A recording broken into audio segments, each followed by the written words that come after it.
Think about it like this.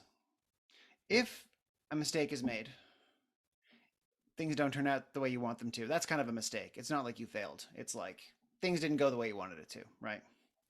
Or you didn't have enough information and you did a thing that affected somebody in a way you didn't expect or created a result that wasn't ideal because you didn't have enough information.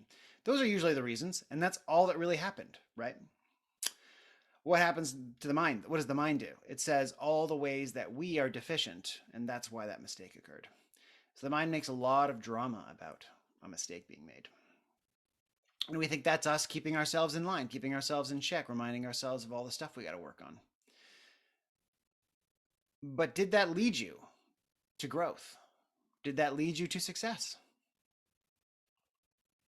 What about this? What if every time a mistake occurs, then you just tell yourself what occurred, like what a video camera would have seen, and then that's it. And you can also tell yourself maybe something you can do differently that would allow you to get the results you want, and then you close the book on it.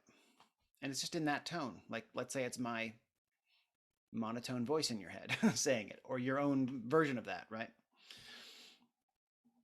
What would that do? Would that be less motivating? Why would it be less motivating than harsh tones? What do we do? What do we do in the face of harsh tones? We usually crumple. We usually feel really uncomfortable. We really feel really unpleasant, and like there's a constricted feeling. Observe that the next time it happens. Observe what your body's doing, your chest, everything folds up. Does success happen in that state? Do you get better at doing something? Or do you usually just not even want to do the thing? You go find something to distract you from the pain, right? So when we create pain as a motivator, we're just creating something we want to run away from. If you create pleasure, or at least kindness and ease and openness and understanding as the conditions for improving, you will want to move in that direction. Those are always the conditions we're after. Think about an athlete. It's very easy to think about it. They miss one, like a basketball player, they miss one basket. If they curse themselves and say all the things that are wrong with them because they missed that basket, that's why they missed that basket. Is that going to be effective? Are they going to be psyched out and miss the next one? Possibly. Are they going to not want to shoot anymore? Possibly, right?